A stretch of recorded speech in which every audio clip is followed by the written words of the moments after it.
64-year-old man burned in Taichung gas explosion. Fire at Yangmingshan linked to air quality sensor. New stricter penalties for unlicensed driving announced. Hamburg train station stabbing attack. Japanese farm minister resigns. Roof of historic Ming Dynasty tower collapses in China.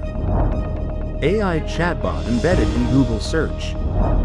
Labubu fans furious after dolls pulled from stores.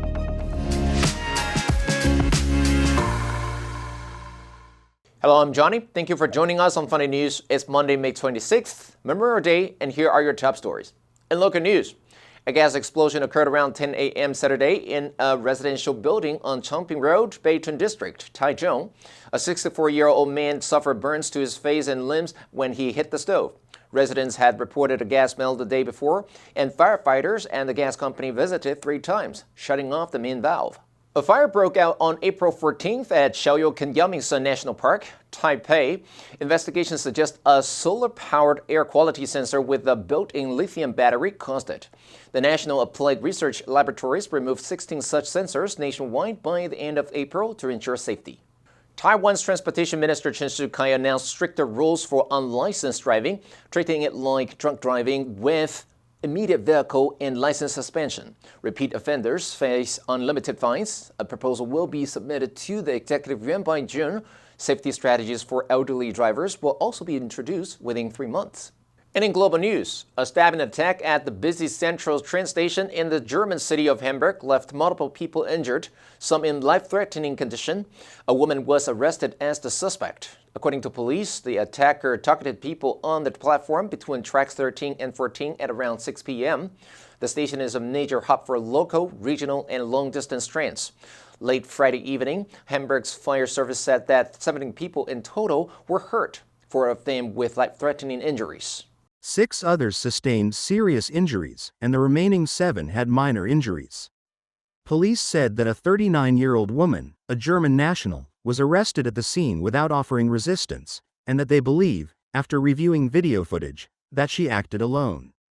They secured the knife. There was no immediate indication of any political motive, and investigators were looking into whether the suspect may have been mentally ill. Police spokesperson Florian Abenzith said a high-speed ice train with its doors open remained at the platform hours after the attack, but it was not part of the crime scene. 4 tracks at the station were closed Friday evening, and some long-distance trains were delayed or diverted. Japanese Foreign Minister Takeo Ito resigned on Wednesday after remarks he made this week about rice triggered a firestorm of criticism from voters and lawmakers. Ito has been in hot water since media reports exposed comments he made at a weekend political fundraising party, where he said he had never had to buy rice thanks to gifts from supporters. The comments sparked a frenzy of criticism from voters who were already angry about the historically high price of the staple food due to a poor harvest and increased demand from a tourism boom. After handing in his resignation at the Prime Minister's office, Ito said, "I made an extremely inappropriate remark at a time when citizens are suffering from soaring rice prices. The doubling of rice prices compared to a year ago has become a top concern for Japanese voters, who are long accustomed to years of deflation and are struggling with stubbornly low inflation-adjusted wages. The government has taken steps since March to tame prices by releasing rice from its emergency stockpile, but these efforts have had little effect so far." Criticizing Ito for being tone-deaf and Ishiba for initially refusing to dismiss him, opposition parties had agreed to consider submitting a no-confidence motion against the farm minister.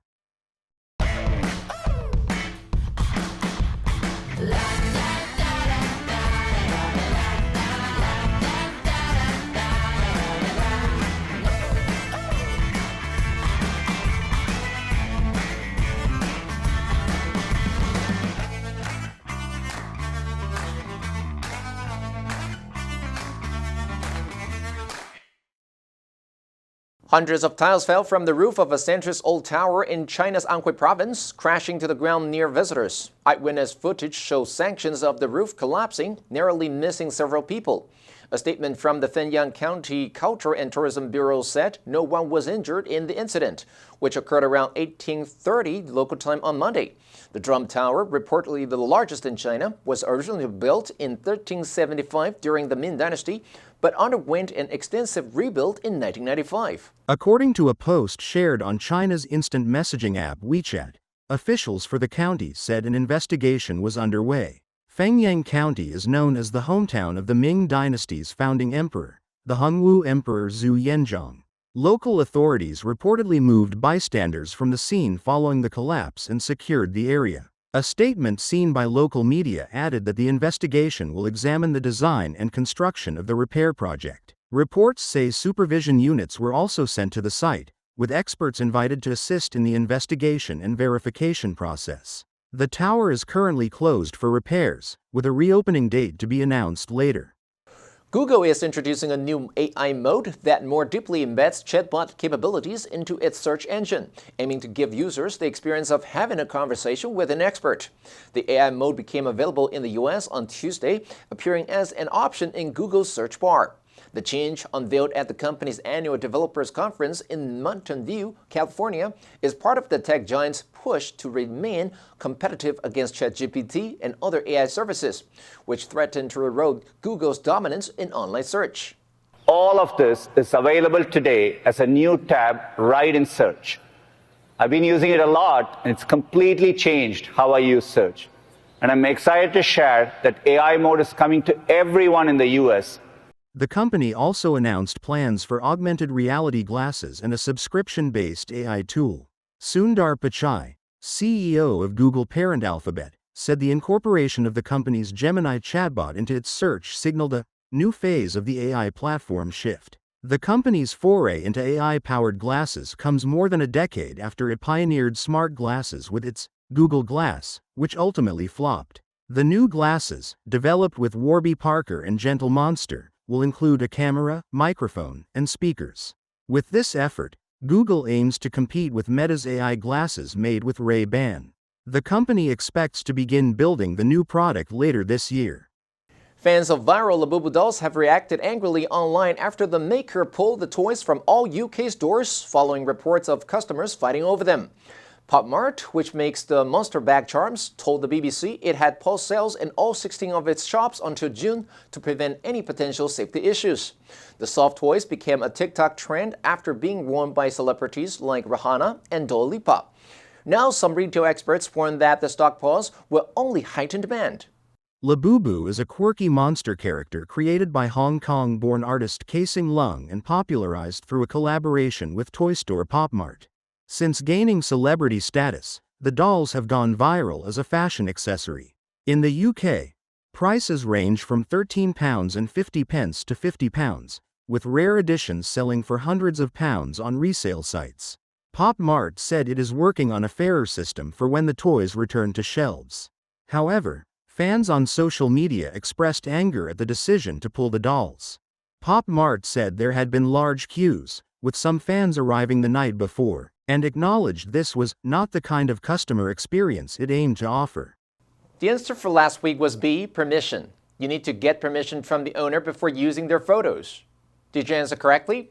Now let's delve into today's news. Labubu fan fury after dolls pulled from stores.